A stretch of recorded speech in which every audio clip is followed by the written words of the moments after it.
And now your featured presentation. It's Filmsplaining with your host, Martyn Strange. Thank you, Paul. Hello everyone. Welcome to another edition of Filmsplaining. I'm your host, Martyn Strange. This is a podcast where I teach you how to watch movies.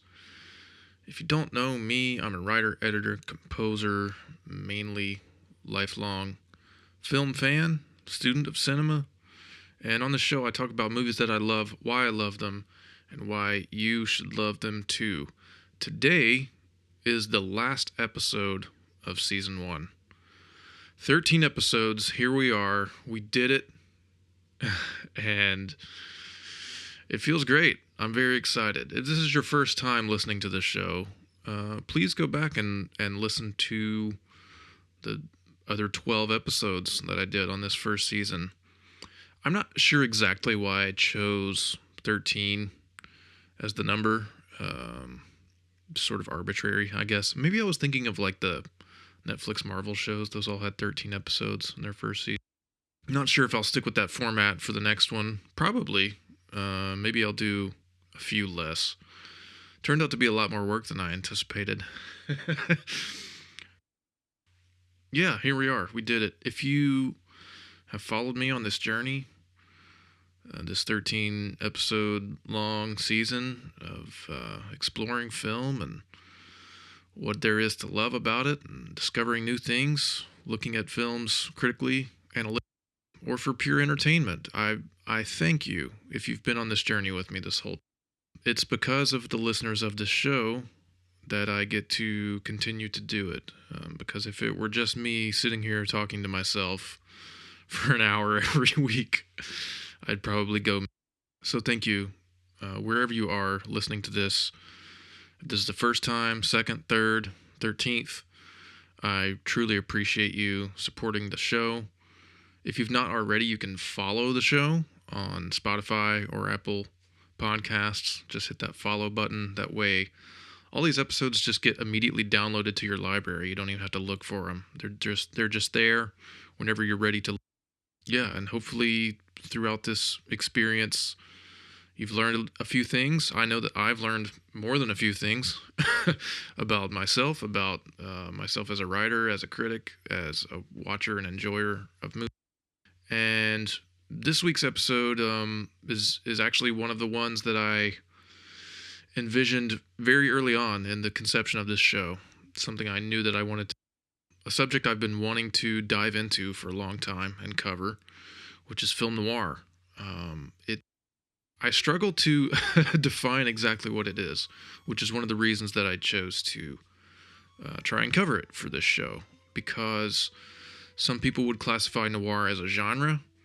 Some people classify it as a style, a time period, a very particular kind of subset of characteristics of film. It's one of these kind of catch-all terms that can mean a lot of different things. And in my research for doing this episode, and the reading I did, and the movies that I watched, and all of the kind of special edition material that I try and load up on when tackling a subject this big, basically the consensus is that it can be a lot of different things. And we're going to talk about some of those different things momentarily. Again, if this is your first time listening to the show, what I like to try and do here is kind of analyze and dissect a particular film or series or style or genre or director, you name it. I basically am tackling a subject from a bird's eye view, trying to get as much information across as clearly as possible. However, a lot of times my own biases sink in, and for a while I'll just go on a tangent about how cool a particular shot is or what have you. And that's probably going to happen a few times in this episode, because some of these films that I've watched recently for the first time just blew me away. This is a genre and a style, an area of filmmaking that I've wanted to dive deeper into for a long time. And many of these films have been on various lists that I've made over the years for many years. Some of them are considered to be instant classics, some of the best films ever made. Many of these films I'm going to talk about today are routinely on like best ever movie lists, top 100s, etc., those kinds of things. And for good reason. A few of these films, especially some of the ones I'll kind of dig deeper into, just have all of the hallmarks of what makes a great classic movie. Whether that's from the writing to the performances, the stories themselves, the cinematography is a major component of this kind of film. The score is a very major component of this kind of film. And the best of these movies take all of these things and put them into one big sort of bowl and mix them all up together. And the result is often stunning. And a few of these films sat with me for a while after watching them. I tried to do as much kind of reading up as possible.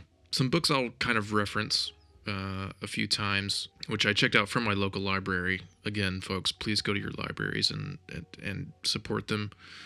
They are the best resources we have. One book is called Nightmare Alley, Film Noir and the American Dream. That's by Mark Osteen. It is titled after a film that we'll talk about called Nightmare Alley. It's a really great, informative text. I'm only maybe 100 pages into it and have a lot more to go. Very informative, and in particular, a good way to look at kind of why film noir is so effective and what makes it effective. Another book is called Dark City, The Lost World of Film Noir by Eddie Muller. This is a very interesting kind of almost coffee table book. It's got lots of pictures, lots of ancillary material from the films discussed, and it sort of presents this idea of this place called Dark City, wherein all these films take place. That kind of fascinated me, just reading it in that way, in that voice. And there are some archetypes explored in this book that are very important to the subject and the style of film noir. So let's take a stab at just sort of defining this. I think if you are at least a little bit familiar, you know that these are all films primarily from the 40s and 50s. Many of them are reactionary films, whether that is reacting to World War II or the Great Depression, or a general kind of social malaise that a lot of people seem to be going through. Later in the 50s, there are some of these films that are reacting to Cold War era paranoia. Most of these films, in fact, I should say all of these films, present a pretty cynical, bleak worldview. They are all pretty much derived from hard-boiled crime fiction.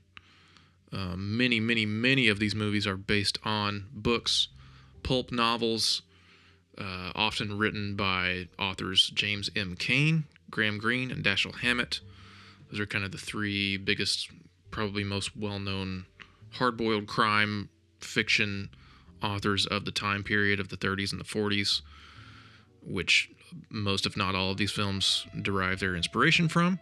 Some of them are direct adaptations. Some are more liberal interpretations, and we'll talk about a few of those that get kind of more experimental. Primarily, these movies they're focused on characters who are either kind of finding themselves at a crossroads in their life.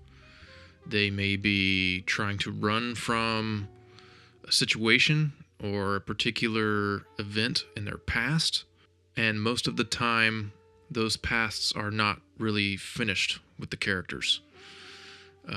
You get lots of deceit, lots of suspense, backstabbing, trickery. Violence obviously plays a major role in these movies. Violence that is portrayed on screen and done so in a way as to pass kind of the censors and the Hollywood code, the production code of the time, which was very strict. You know, at this time, Hollywood filmmakers were having to kind of write around certain situations or film around certain situations in order to get their movies made and shown and released. And many of the best filmmakers of this period are able to kind of, I don't want to say shoehorn in, but they're able to kind of work in situations of either violence or sex or political machinations in very interesting, subtle, and subversive ways. I think the best of these films often end up talking about very deep, important things, but through a lens of kind of B-movie sleaze. You know, these are things that are based on pulp novels. Pulp novels at the time were the widest selling fiction books because they were easy to write and cheap to print and cheap to sell, and people bought them like crazy. And you know, the reason that these are the books that are being adapted to films is because they present a world that is very easily accessible, is very recognizable and familiar.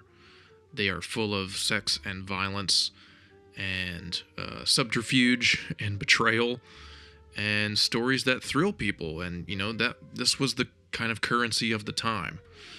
And many of these movies are about those same kinds of stories, but they're also about lots of other things. Some of them are about race. Some of them are about the anxieties of war and living in a post-war world. Some of them are about class structures and trying to get ahead by any means necessary and break out of your particular class that you feel stuck in. These movies are widely regarded as some of the best of their time because they are not only entertaining and valuable from a pure filmmaking standpoint, but they are, you know, reflecting the fears and anxieties that people are having at this time, and, you know, especially in regards to trying to make it in America. You know, a lot of these movies are kind of about the American dream that has turned into the American nightmare. You know, in the wake of the Great Depression, in the wake of World War II, they're about people figuring out how to go on and how to start over.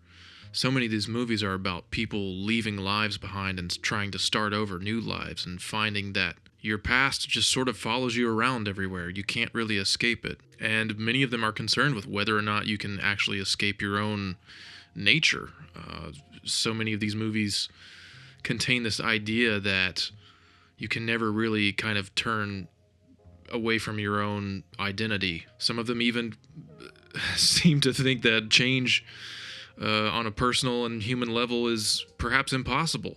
And in some regards, that's kind of why I love them. I mean, these kind of movies are so of their time, and they don't really happen again until the 70s and 80s when neo-noir becomes a thing, which I'll talk about briefly in a moment. But these particular movies are so hinged to their time because they're directly involved with social structures of the time period. And the things that they're saying are so, I'm struggling to put it into words, but perhaps I'll read from one of these books here. This is from Nightmare Alley, the book I mentioned. The obstacles aren't merely character flaws. They are features of society. In short, social mobility is seldom possible in noir and irrelevant when it does occur. Considering these problems, John Belton suggests that noir registers a post-war crisis of national identity related to the dissolution of the myth of Jeffersonian democracy. Noir, that is, posits an inversion of equality whereby almost everyone is equally trapped. Made during a period marked by social and political upheaval, films noir test and critique both the principles of the American dream, individualism and self-determination, liberty, equality, upward mobility, capitalist enterprise, and their practice. Yeah, so that obviously says it much better than I was attempting to there. But that's essentially what we're talking about, and you can see that in almost all of these movies.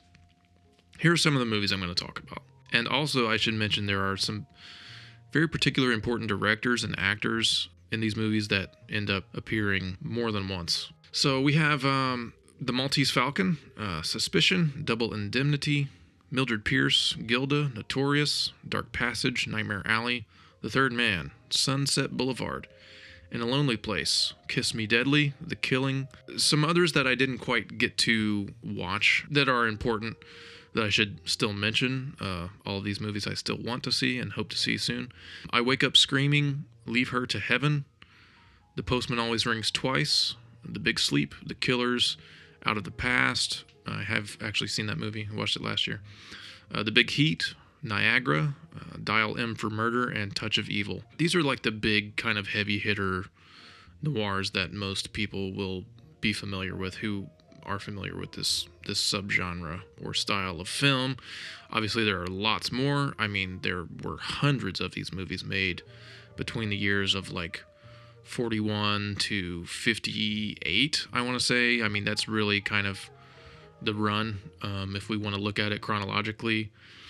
And then later we have neo-noir, which is kind of a revival of this particular style of movie. These are also crime films. They're crime dramas. They are made later on, in the 70s, the 80s. We even have neo-noirs. Today, people still kind of dip their toes back in this pool every now and then. This is the stuff that is kind of revived as a means of like getting certain genre movies made. When we talk about this era, it sort of begins in the 70s. The most important one to me, and something that I'm going to talk about quite a bit later on towards the end of the episode, is Chinatown. That's from 1974, directed by Roman Polanski. And then you have Body Heat from 1981, Blood Simple, the Coen Brothers movie from 1984, David Lynch's Blue Velvet, 1986, L.A. Confidential, 97, the movie Brick, 2005 from Rian Johnson, The Black Dahlia from Brian De Palma, Gone Girl from David Fincher. That would probably be the most popular, widely known name title, I should say, on this list. And then something I included for my own personal benefit, which is Under the Silver Lake from 2018, directed by David Robert Mitchell. That movie's amazing, and everyone should go watch it. But let's go back here. So I'll go chronologically with the movies that I mentioned. These are the ones that I watched, and some of them I reviewed on Letterboxd, and I'll kind of dig into some of that a little bit. We'll start with The Maltese Falcon from 1941, directed by John Huston. This movie stars Humphrey Bogart, who is a player that we will see over and over again throughout noir. Possibly, maybe the most famous kind of leading man in this particular subset of films. Also stars Mary Astor and Peter Lorre, who is also in Fritz Lang's M, which is a movie that is frequently cited as an early noir as well. The synopsis of this movie is as follows. San Francisco private detective Sam Spade takes on a case that involves him with three eccentric criminals, a gorgeous liar, and their quest for a priceless statuette, with the stakes rising after his partner is murdered. This is widely regarded as one of the greatest films ever made. Really made a star out of Humphrey Bogart. This is kind of his peak prime period. Casablanca comes out the very next year. I will be honest and say that while I enjoy a lot of this movie, it did not strike me as one of the best or one of the most sterling examples of noir. It's rather hard to follow, and maybe that's just me being distracted while I was watching it, or not really focusing in on the particular plot strings that are that are unraveling as this movie happens, but I'm not really sure that I understand the appeal. There's just something about the story that kind of doesn't really click for me. The whole thing hinges on this MacGuffin, which is probably the first and most famous example of a MacGuffin in popular cinematic storytelling, I would imagine. Someone can maybe correct me on that if there's one that happens before this, but the movie's all about people trying to get this gold statue of a bird. It turns out that there's a fake that is in place. This statue only has like 2 minutes of screen time in the whole thing, and most of the scenes in this movie are just Humphrey Bogart talking to the villains in different rooms, basically as they kind of follow each other across the globe, all over the world, looking for this. It's just, I mean, someone maybe can explain to me why the Maltese Falcon is considered a masterpiece. It just didn't work for me overall. I think I gave it 3.5 just because the filmmaking is quite extraordinary, and John Huston is doing his thing here. For now I'll move on from that one. Maybe I'll revisit it sometime soon. Next is Suspicion, also from 1941. This is directed by Alfred Hitchcock. It stars Cary Grant as like the most despicable dude ever, and Joan Fontaine. This movie depicts a shy young heiress who marries a charming gentleman and soon begins to suspect he is planning to murder her. This has the distinction of being set in England, which most of these films are not. Many of them, if not all of them, are set in America, and a lot of them made by American filmmakers. But this one is set in the UK, and this is another one that just I didn't really vibe with. Cary Grant is just, he's playing this rich asshole who calls Joan Fontaine's character Monkey Face repeatedly throughout the entire film. That's his pet name for her. It's a disgusting, disturbing pet name that makes no sense to me, and for some reason she lets it slide. She's kind of completely just over the moon for this dude who is a kind of con man, a shyster. It turns out he's not a murderer. He's just, all of these bad things follow him everywhere he goes. He gambles all the time with her money and repeatedly just kind of forces himself on her romantically. Just from the very beginning is trying to kiss her, and she, for whatever reason, this tactic works. We're going to see this kind of dichotomy between men and women come up quite a bit here in the noir experiment. Many of the men in these stories are despicable, just kind of really undeserving of these women's attention and affection, yet they are somehow able to win them over. And this was, as I mentioned, this was the story of the day. This was kind of a very popular dichotomy that was used in and out of these pulp novels. Just nasty men making away with unsuspecting women, or women who were, I guess, just sort of cavalier about who they chose to spend their time with. Of course, a lot of it goes back to the time period of women not having much agency. We're going to see that come up as a theme over and over here. Next is Double Indemnity.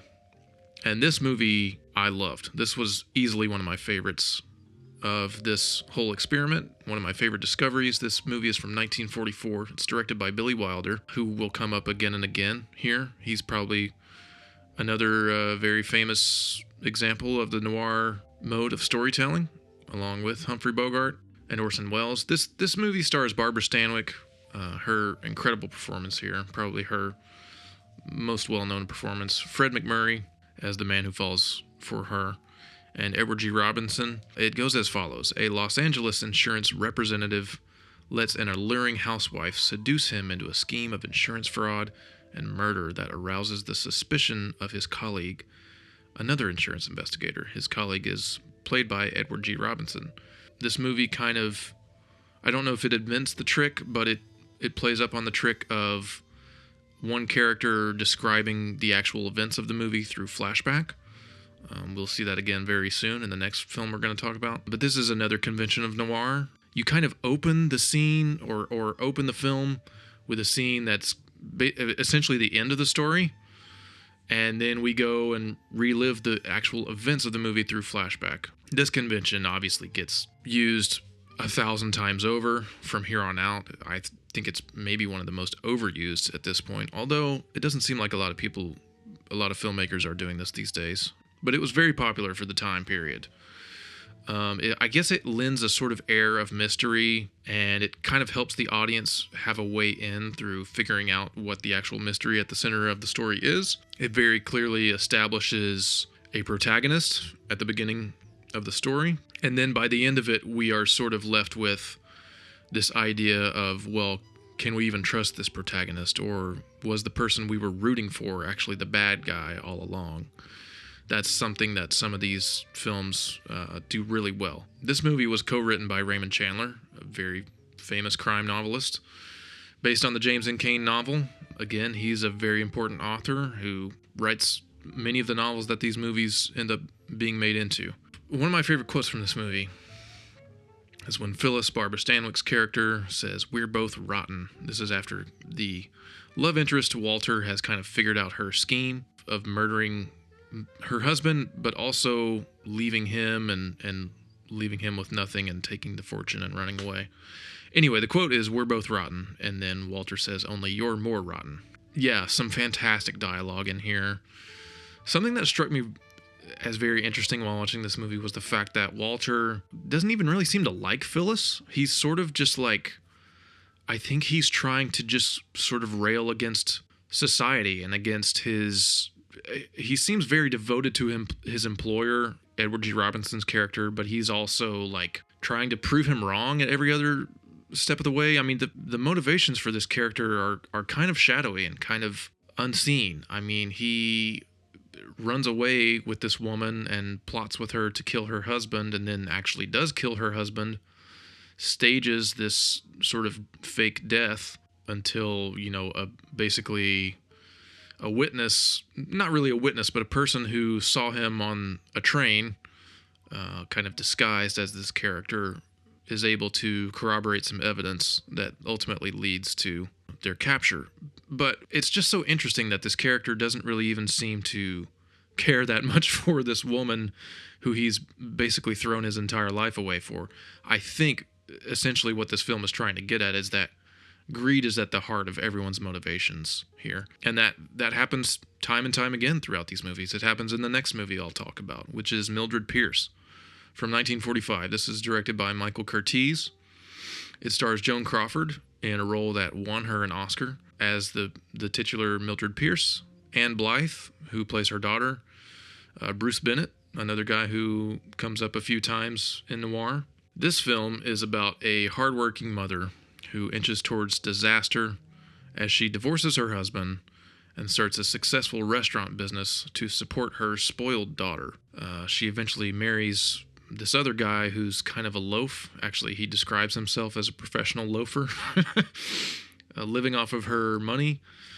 Joan Crawford basically plays a very strong-willed woman who kind of starts from the bottom and works her way, I would not say to the top, but towards an enviable middle. She has lots of confidence and she has lots of ambition, but her drive is primarily to appease her daughter, who is, I'm going to say, a spoiled bitch.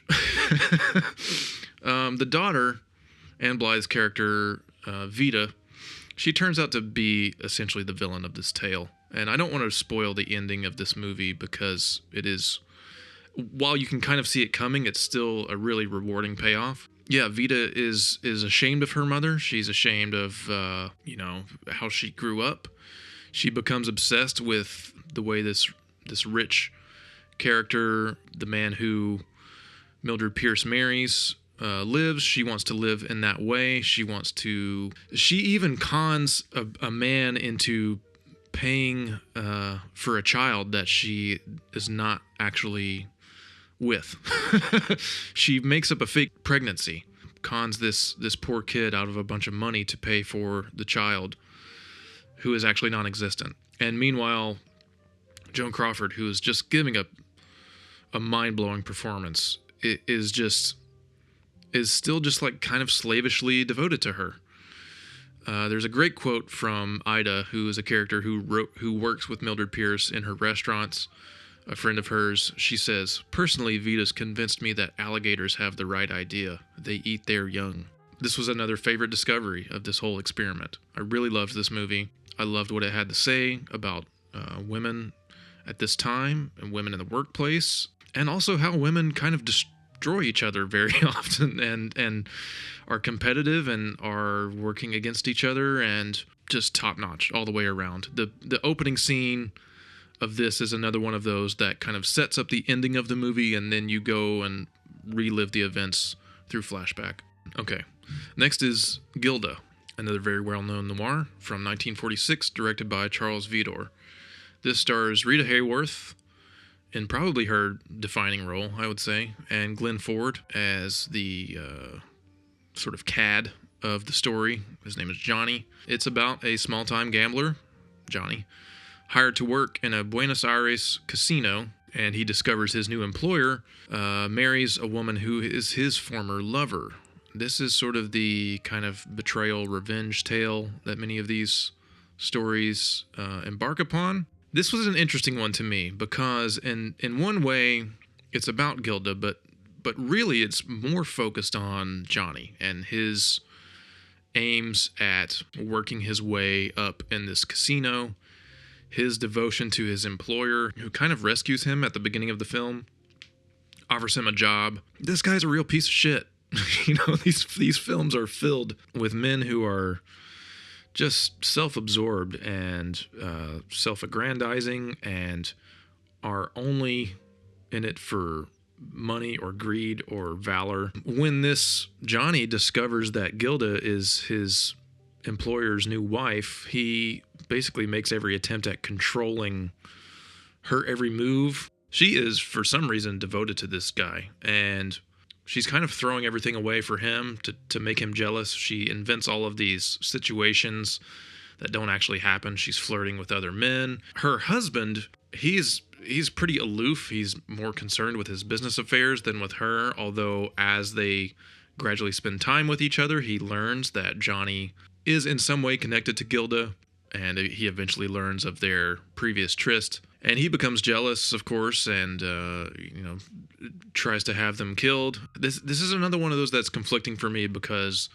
the character of Gilda is kind of fascinating, and as we get to know her more, really towards the end, you do come to sympathize for her, and you want her to kind of break out of this cycle of being trapped by these controlling men. But she never really does that. She kind of still throws it all away for this Johnny character, and he does have a couple of great lines. One is my favorite line from the movie, which is, "I was born last night when you met me in that alley. That way I'm no past and all future, you see, and I like it that way." That's when he's talking to his new employer, who owns the casino. And that's really a hallmark of noir characters, is of people who come from bad things, who want to start over, who want to forget their trauma, and yet they end up reenacting that same trauma either upon themselves or upon others through various means of trying to start over, trying to get their own kind of cachet, get their own sort of plot in life. This happens a lot in noir. It's a common theme, and it comes from those themes of post-war, post-depression anxiety. There's this real idea of like not knowing the future and of trying to make your own future, making your own luck. Fate plays a very important role in these films. It does in this next one, Notorious, from 1946. This is another Hitchcock movie. Hitchcock is, he's probably the most famous film director of all time, I would guess. Maybe aside from Martin Scorsese. I mean, everyone knows Alfred Hitchcock's name. But he made a handful of noir movies, and this one I liked quite a bit. This one stars Cary Grant again, along with Ingrid Bergman, and Claude Rains. Claude Rains is fantastic in this film. Very quietly menacing, as he is so good at doing. This is about the daughter of a convicted German spy who is asked by American agents to gather information on a ring of German scientists in South America. How far will she have to go to ingratiate herself with them? Not a whole lot to say about this one, other than the performances are quite good, I think. There is this, this is kind of an archetype in itself, this story of Germans being in South America. I mean, I guess there was a very kind of tense post-war period of lots of Nazi spies hiding in South America and American agents trying to root them out. This happens a few times throughout noir. We see it in a different way again in The Third Man, which I'll talk about soon. But this is a good one. Next we have Dark Passage from 1947, directed by Delmer Daves. This is another Humphrey Bogart vehicle. It also stars Lauren Bacall. I believe they were married at the time. This is one of three or four movies they made together. And Bruce Bennett pops up again. This is about a man convicted of murdering his wife, who escapes from prison and works with a woman to try and prove his innocence. This is a really fun one. This has a very interesting conceit right from the beginning, which is that the first third of this movie is shot in a POV style. You see everything happening from the point of view of the main character, played by Humphrey Bogart, and there's a lot of voiceover narration from him. However, we never see his face until the last third of the movie, because this is a story about an escaped convict, played by Bogart, but he is intentionally hiding his face, and there's some brilliant cinematography here that uses shadows expertly to hide the character's face, and he undergoes at one point a surgery in order to make him look like someone else so that he can get away with his supposed crimes. And after the surgery is when the face of Humphrey Bogart is revealed. This is a really cool one. It's set in San Francisco. The music is very dreamy. Yeah, just good stuff. Lauren Bacall is fantastic in this. Another one of the favorites that I ran through. Next is Nightmare Alley, which is, of course, the title that the book I referenced is based on, or is named after, I should say. This is from 1947. It's directed by Edmund Goulding. Stars Tyrone Power, Joan Blondell, and Colleen Gray, who will come up again later. But this is about this guy, a con man, basically, who starts out as a carny. It is the rise and fall of Stanton Carlyle, this mentalist whose lies and deceit prove to be his downfall. Many of you might know or might have seen the Guillermo del Toro remake of this film that came out about 3 or 4 years ago, which is fantastic. I highly recommend it to anyone who has not seen it. Fairly faithful adaptation, although it focuses more on different characters and more on the kind of internal turmoil of Stanton Carlyle. This one is a bit more interested in, I don't want to say like the nature of show business or anything, but there's much more focus on kind of the mentalism aspect and the carnival aspect, and when the turn kind of happens here, it's less significant than when it does in Del Toro's version. Of course, they both feature the great kind of final line, which was, "I was made for it," which if you watch the movie, you will understand the significance of. But it's about, this guy who descends into madness after he tries to take on the world, and it proves to be a little bit too much for him. These are the kind of characters I really like in noir. These people who are damaged and trying their best to, again, forget about their pasts, but their pasts are never finished with them. And that follows into the next one we'll talk about, which is The Third Man. This is from 1949, directed by Carol Reed. It stars Joseph Cotten, Alida Valli, and Orson Welles in a very memorable, almost cameo role. He's only in this movie for like the last 10 or 15 minutes. Sorry if that spoils The Third Man for you, but this is the most well-known movie on this list, I would say, aside from maybe The Maltese Falcon. This one really takes the noir influence to heart in that it's actually about a pulp novelist. This author, Holly Martins, travels to a shadowy post-war Vienna, Austria, only to find himself investigating the mysterious death of an old friend, Harry Lime. The twist of this movie is that Harry Lime is not dead. There is basically a lot of intrigue around the discovery of that and what happens before. This is another one of the kind of the rare noirs that is not set in the U.S. It's set in Vienna. I believe, I'm sure they shot it in Vienna. I think they shot most of Orson Welles' stuff on a soundstage because he was unwilling to get in the sewers for the chase sequence in the final bit. This is a great movie. The one the one gripe I have with this movie is something that a lot of other people seem to love it for, which is the soundtrack, the score. It's this zither music, which, if you don't know, is kind of a European, strange little guitar style instrument. In fact, as soon as you hear it in the soundtrack, you'll know what it is. This has been parodied to death in other popular media. I think SpongeBob SquarePants picked up the theme of this movie and used it. But it's the one thing that holds it back from being like a stone cold masterpiece for me, because it sounds rather silly and kind of goofy. And it kind of undercuts the seriousness and the drama of what the story is supposed to be. But maybe that's just my personal take on it. Everyone else seems to love the zither music. Next we have Sunset Boulevard from 1950, directed by Billy Wilder, yet again. This stars Gloria Swanson, who was actually a silent film star and kind of her comeback role, and William Holden, another very popular actor of the 40s and 50s. This is easily one of my new favorite movies. It's been on my list for years. I've heard about it for years, read about it, sort of knew the story, but not really, not enough for it to not still be exciting and fresh and original to me. This was easily my favorite kind of discovery of this whole undertaking that I did with these noir movies. It is about a screenwriter, played by William Holden, who develops a dangerous relationship with a faded film star, determined to make a triumphant return.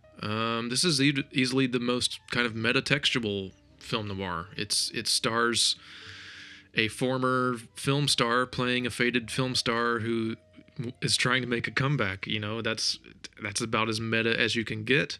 It features actually several kind of real life classic Hollywood players sort of playing themselves. Buster Keaton has a cameo in this movie, as does Cecil B. DeMille, who plays the director that the main character Norma Desmond is trying to get her movie made with. Essentially, she's written a script for herself as a kind of comeback vehicle. She wants to return to Hollywood, and this screenwriter who just sort of randomly runs into her because he's on the run and he has to park his car in a garage, and the garage happens to be, I mean, the circumstances of their meeting is completely just sort of random, and an interesting way to set up this movie, because he essentially becomes trapped here. You know, people are looking for him, so he can't leave, but also he can't leave because he becomes so enraptured with this woman and her kind of like psychosis and her own like lack of self-awareness about who she is and maybe how important she was. And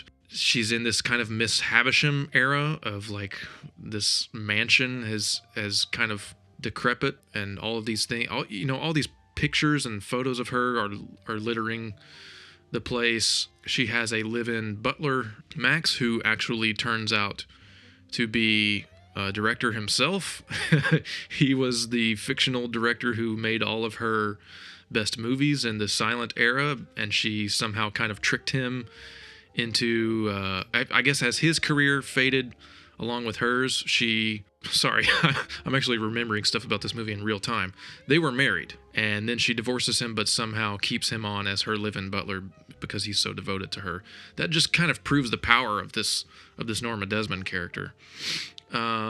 Favorite quote that she says is kind of, William Holden's character is talking about how her star has faded and, you know, she's not in big pictures anymore, and to which she responds, "I am big. It's the pictures that got small."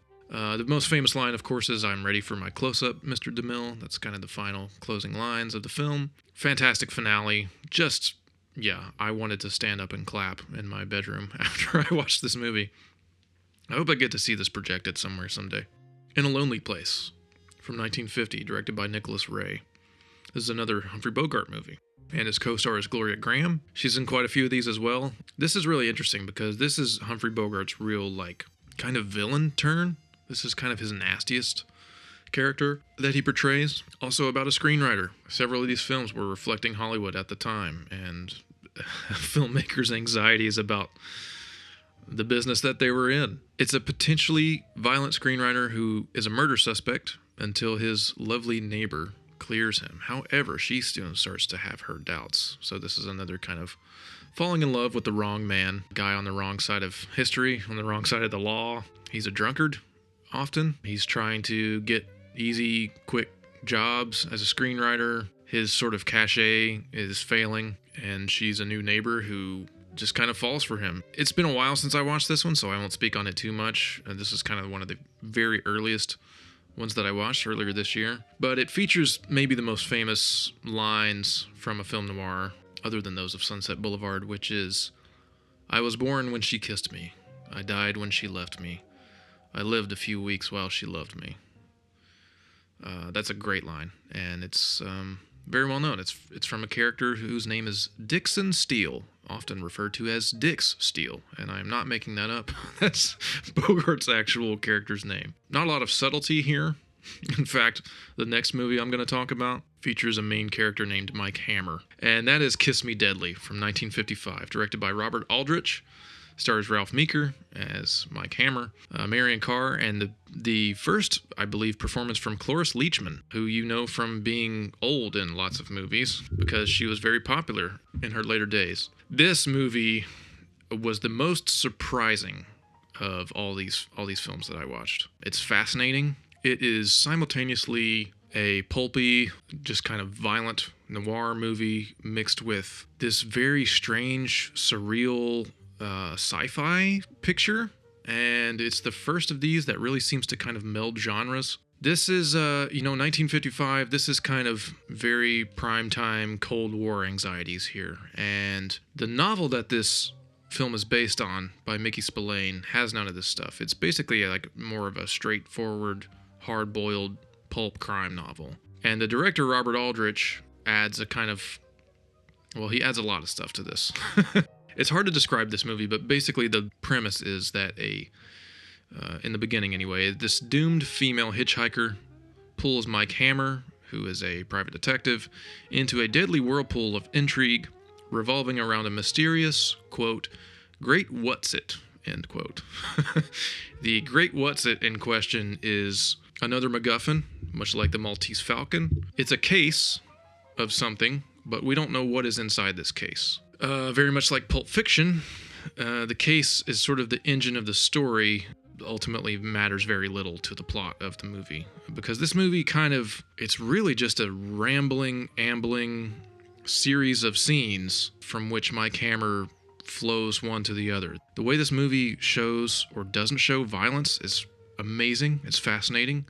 This movie was kind of condemned very early on by the MPAA. They didn't want to release it. Robert Aldrich had to write a defense of the violence used in the film, and he gets around a lot of these censors and a lot of the codes of the time by primarily focusing the camera on characters' feet or on things elsewhere in the room while the violence is happening. I mean, you hear the violence happening, but your mind is left to make up what is actually happening. This is easily my favorite way that directors interpret violent crimes that happen in cinema. When your mind is allowed to create a thing while watching something happen off screen, every time it's scarier, it's more intense than what could actually be shown on screen. And that's the best way to subvert these expectations. This movie does that at every turn. I mean, I'm having trouble just describing it. I mean, this is the last one that I watched last night, but there's a very clear descendant in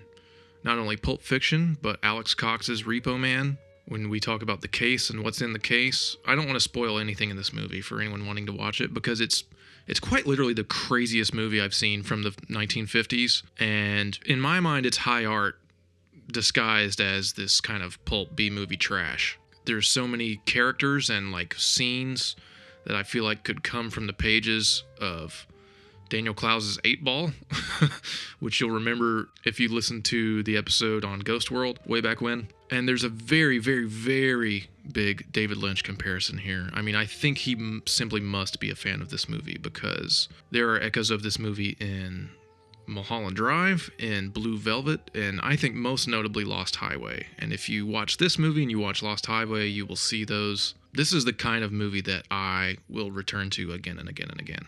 I think it's one of the rare exceptions that kind of transcends the noir element. I think along with probably Sunset Boulevard and Double Indemnity, those are the three that I sort of feel like could live on their own in other modes of expression aside from the noir vehicle. But that's what we're talking about. I've got a few more to talk about here. One is The Killing, which is a Stanley Kubrick movie from 1956. This stars Sterling Hayden, Colleen Gray, who we mentioned earlier, and Marie Windsor. Very memorable performance right there. And it's about a crook named Johnny Clay. He assembles a 5-man team to plan and execute a daring racetrack robbery. This is based on another pulp novel called Clean Break. There's a lot of things I like about this movie, and some things that just kind of got on my nerves. One is this repeated motif that Kubrick uses several times throughout the film, which is just repeating this kind of footage from an actual horse race and news coverage of it. I get the intention that he's going for. In fact, kind of what's interesting about this movie is the sort of artifice between this B-roll footage and the actual crime, which is obviously filmed on like a soundstage, and going back and forth between those in such rapid succession. As the film plays out, it's sort of this, it's almost like a Reservoir Dogs situation where you see the crime is playing out from different characters' points of view. And as we see each point of view, in our minds, we are gradually, adding up, like, okay, here's what actually happened all together, like all in one. When you finally see actually Sterling Hayden's character get the money, and he's wearing this kind of kooky clown mask and has a gun and tosses the money out a window, everything is sort of finally starting to click. But the run up to that is a bit long and a bit, just kind of overwrought and kind of heavy-handed. It's a very early Kubrick movie. Obviously, he hasn't kind of become the genius that he will be yet, but you can see the seeds being sown here. It's one that I like a lot. The most interesting aspect of it is kind of the ticking clock element. There's a great essay with the Criterion edition of this film, a writer named Hayden Guest. It talks about the kind of clockwork nature of the movie. In fact, there's some other essays I want to shout out to. Let's go back real quick. Kiss Me Deadly. There's an essay by an author I like a lot called Jay Hoberman. It's called The Thriller of Tomorrow. Double Indemnity features an essay called The Black Heart of Double Indemnity by a writer, Angelica Jade Bastian. She talks a lot about the kind of coded racism and social structures in that movie, which is a very interesting take, not something I picked up on through watching it. And then there's a piece on Mildred Pierce in the Criterion edition of that one called A Woman's Work, written by Imogen Sarah Smith. I just wanted to shout out these writers because this is all material that goes into my research when I try to discuss these movies, and I want to shout out the writers. Okay, I'll sort of finally go to... I'll mention some neo-noir again. I mentioned some titles, but the one that I really want to talk about is Chinatown. I finally saw this movie. This has been one of my biggest blind spots as a film fan for, my entire adult life. I've always known about this movie. I've always known sort of the nature of the content of this movie. Roman Polanski is a figure that anyone who is invested in cinema cannot really escape, because he is simultaneously a horrible person who did many bad things that are unforgivable, along with being a rather brilliant and gifted director who made not only this movie, but Rosemary's Baby, a number of other pretty great movies. And that's something that I had to reckon with while watching this. It's something that every film fan has to reckon with when watching his work. For the purposes of this conversation, I'm just going to talk about the merits of the film itself, because I do believe it is a masterpiece. I wrote a review for this on Letterboxd, and it actually got a pretty great response. This is something that I posted on Threads about, and it got a huge response. Very happy when people are able to just kind of see my thoughts on a film purely through algorithmic bliss.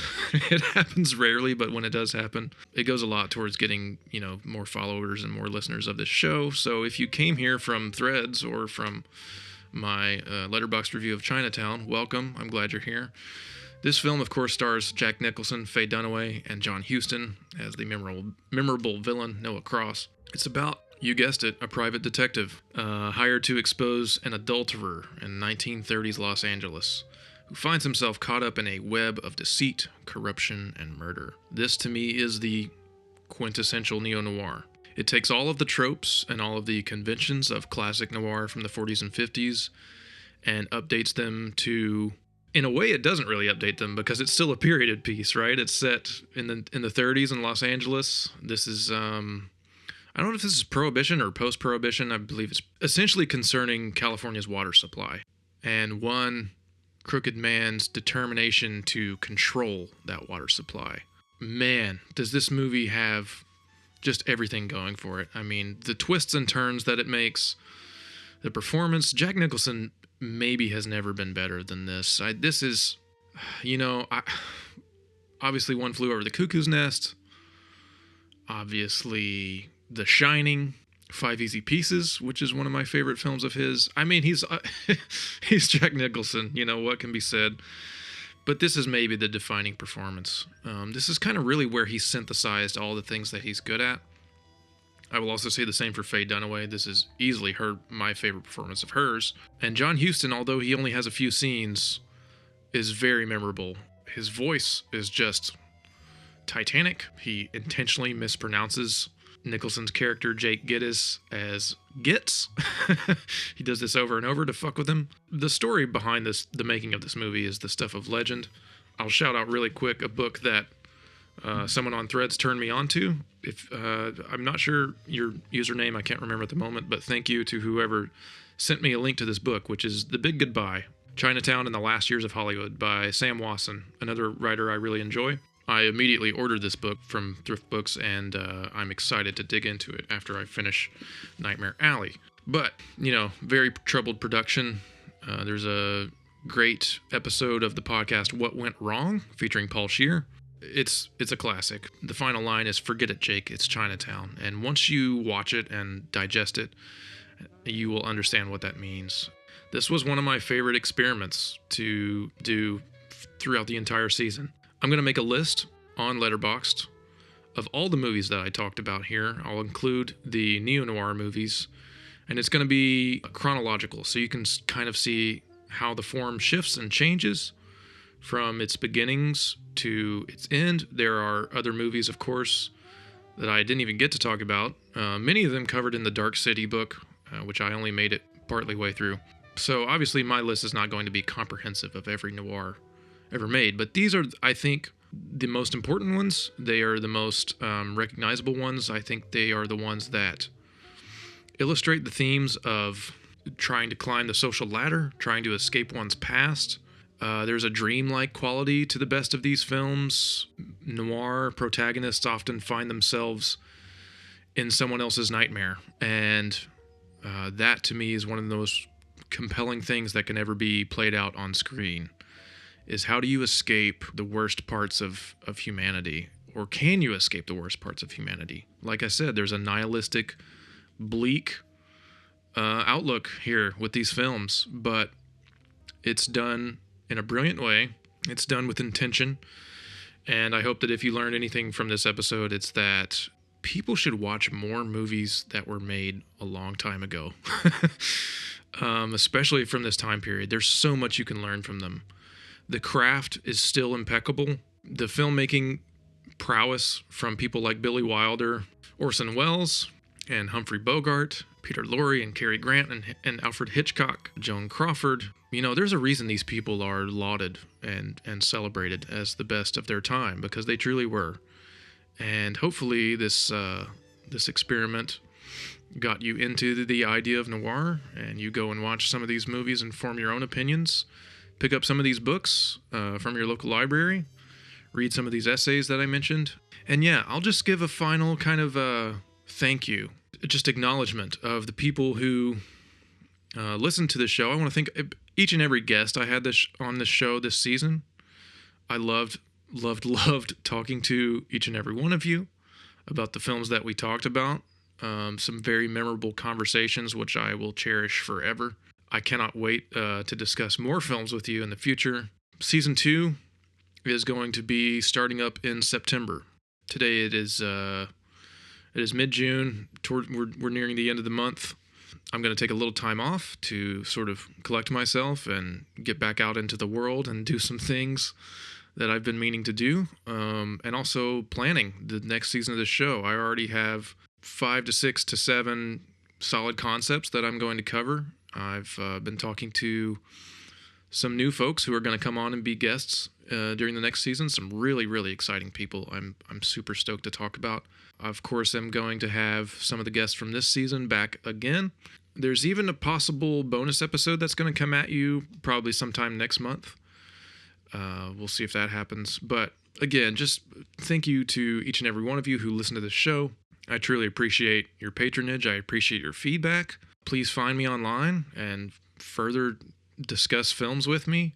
I'm Martyn Strange, available on Instagram, Threads. You can email me. There is a link tree to all of my links and all the things that I do in the description of this show. Please follow us. Please, if you enjoy this podcast, tell your friends about it. If you have fellow film lovers who are not aware of us, please let them know. This has been a blast. This has been one of the great pleasures of my life recently, to get to dive into these films and talk to them and have people actually listen to what I have to say. It's really great. And it's only going to go up from here. Next season is going to be bigger and better. And the season after that will be bigger and better than that. I have a lot of plans for the future, and they are all due to people like you who continue to listen and continue to support me. So thank you. And for one last time on season 1 of Filmsplaining, I'm Martyn Strange. I will let Paul take us out. Happy viewing. This has been Filmsplaining with Martyn Strange. We hope you enjoyed the show. Till next time, happy viewing.